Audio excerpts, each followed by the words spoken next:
Bonjour à tous, je suis Anthony et bienvenue sur la chaîne Un jour un rêve. Nous voilà de retour dans nos fameux essais MCG Propulsion, les occasions. Avant de commencer, il est important que chacune et chacun d'entre vous sachiez ce qu'est un backdating.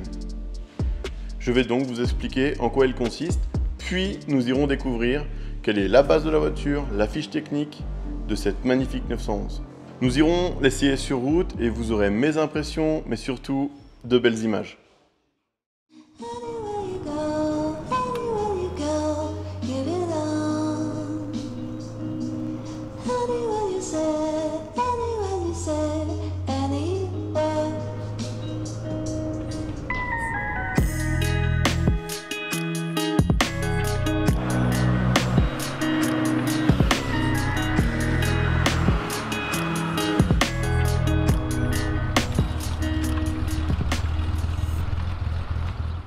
Bon, qu'est-ce que le backdating?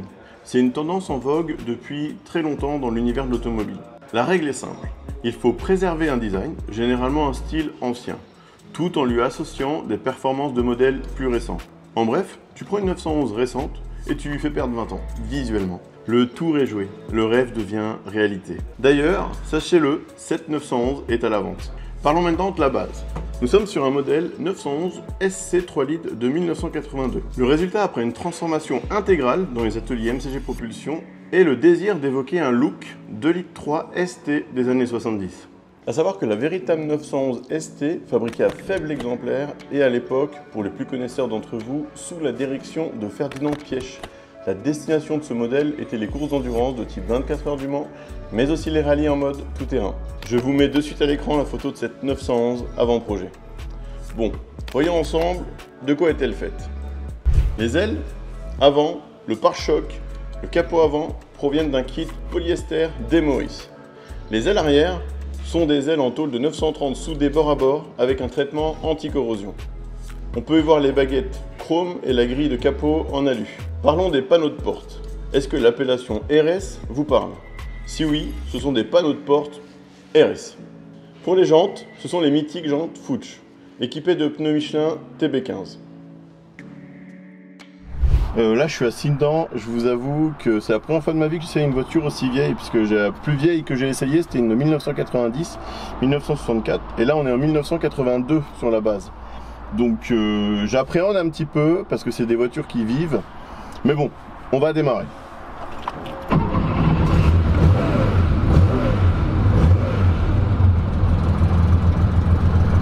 Donc le démarrage impeccable, à savoir que sur ce moteur là c'est des carburateurs. Donc si la voiture n'a pas tourné depuis X temps, il faut juste bien prendre le temps que les cuves se remplissent. Mais ça c'est un petit détail. Quand on a des anciennes, il y a toujours une petite carte au trésor de bon fonctionnement qu'on a oublié à notre époque. Mais là, le plaisir que j'ai, vous vous rendez même pas compte. Alors déjà, j'espère que de partager avec vous tout ça, ça vous plaît. Et de deux, je vais vous donner mes propres sensations à moi. À savoir que la seule référence que j'ai en termes de conduite, c'est la mienne, qui est de 2005 à 997. Donc à chaque fois que je rentre dans une autre 911, ça a tendance à être mon point de repère, parce que c'est celle que je conduis régulièrement. Ouais, que vous compreniez un petit peu mon expérience, parce que je suis pas ni un pilote de Formule 1 ni rien. En tout cas, les sièges, bah là on est calé, hein. On sent qu'on peut faire de la piste sans problème. Le ralenti il est nickel, ce compteur rouge incroyable. On va y aller. Alors j'ai peur de caler.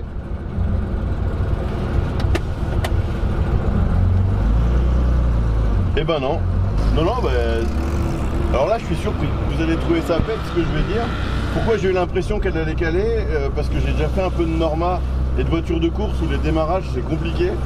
Et en fait, d'être dedans et dans une ambiance, j'ai l'impression d'être dans une voiture de course. Et il y a un côté brut de coffre qui se ressent dans l'habitacle.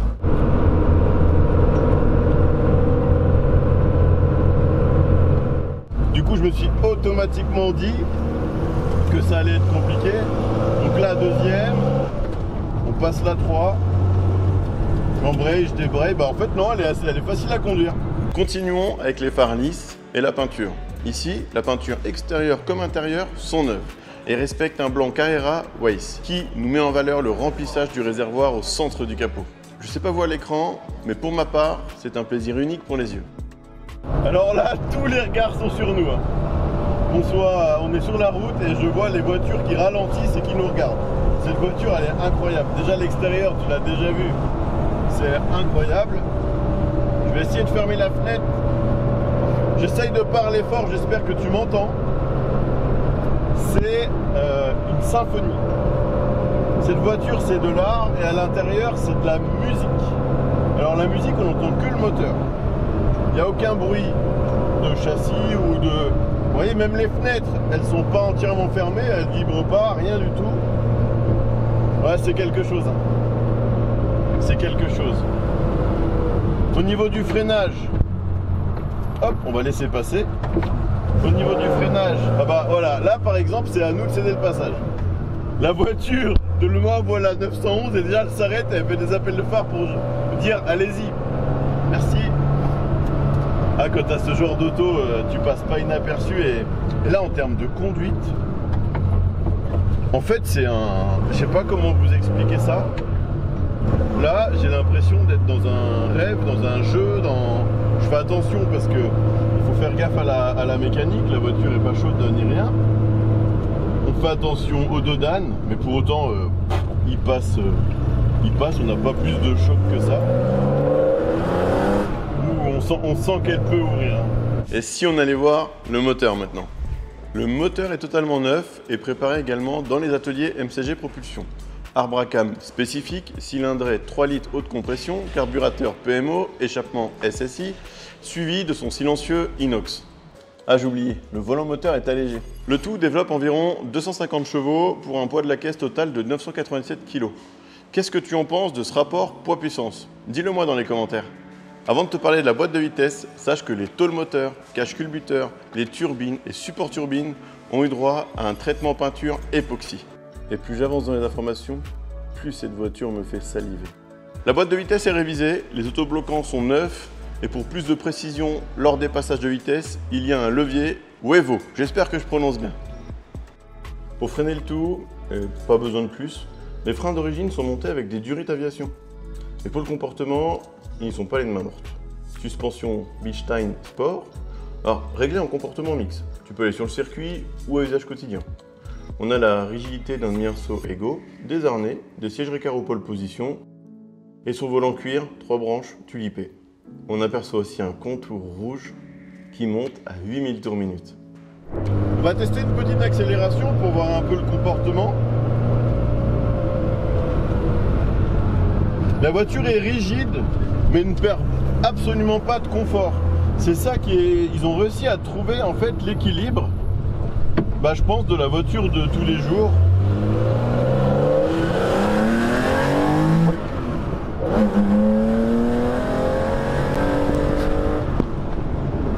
Oh là là. Je pense qu'il n'y a même pas besoin de parler. Des petits retours. Oh là là.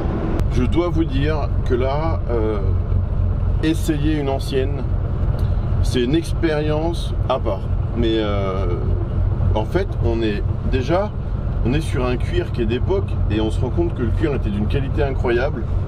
Là, on est dans une voiture, si on ferme les yeux et que tu me dis qu'on est sur un circuit, je te dis c'est une voiture de course taillée pour la piste. Hein. Clairement, par rapport au prototype que j'ai déjà essayé où c'est brut de coffre, on est dedans. Mais à contrario, et c'est là où c'est presque incompréhensible, elle est confortable, elle a un ralenti qui est bon, il n'y a pas de panique de se dire tiens, je suis en première, je vais être un peu en montée, il faut que je loupe pas mon démarrage pour pas caler. Rien du tout, elle démarre nickel, il n'y a aucun souci.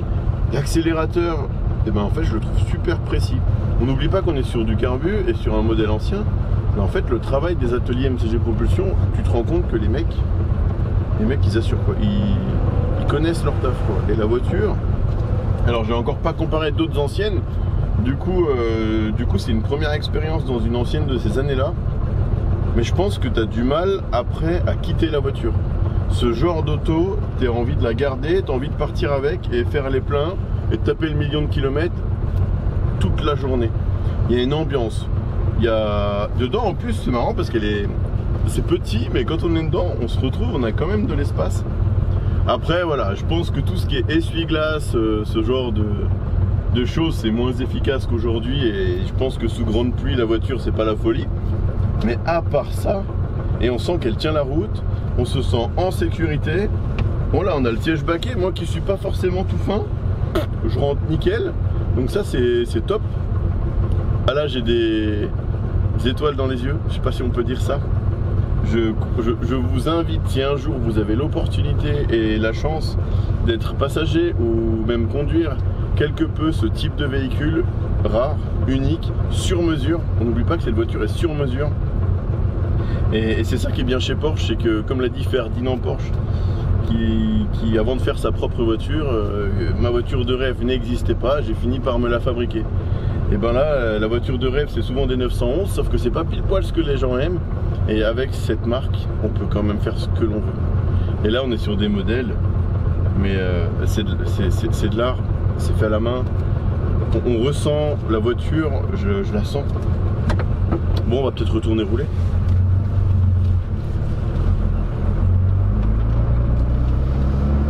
Je vais vous refaire une accélération. Je pense que vous méritez bien ça.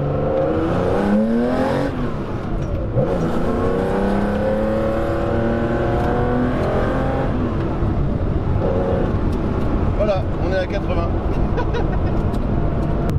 On arrive à la fin de notre essai routier, à titre amateur bien entendu. Je dirais que en fait on peut rouler avec tous les jours, sans aucun problème. La question sera simplement de payer l'essence et puis l'usure de la voiture, mais comme toute 911. Mais tu peux rouler tous les jours, aller au travail avec. Et ça c'est quand même remarquable, parce que du coup t'as ni peur de fiabilité, ni peur de comportement. C'est agréable, tu te sens en sécurité. La voiture se conduit aisément à basse vitesse, c'est ça qui est important, parce que quand tu te retrouves en ville, il faut quand même que la voiture soit facile, et là c'est le cas. Donc bravo, belle préparation, beau projet. Cette voiture, il faut aussi se dire un truc, on a du mal à parler quand on est au volant de cette voiture, tellement, je dirais pas qu'on est concentré, parce que ça c'est faux, elle se conduit bien. Je dirais qu'on savoure. Quand on est au volant de cette auto, on savoure, on a un gâteau, qu'on n'est pas pressé d'être à la dernière part, et là on y est parce qu'on rentre. Et cette voiture, quand on l'essaye, quand on essaye l'esprit backdating, c'est incroyable le confort et les performances qu'il y a, marié avec le visuel et le goût de l'ancien. On est dans une alchimie qui, je pense, c'est l'équilibre le plus total intergénération. Ce n'est que mon avis. Et c'est la première fois que ça me fait ça. Vous allez peut-être rigoler, mais là il me reste 200 mètres avant de la ramener. J'ai tendance à ralentir pour rester plus longtemps au bord de son volant. Et je pense qu'il n'y a pas besoin d'en dire plus.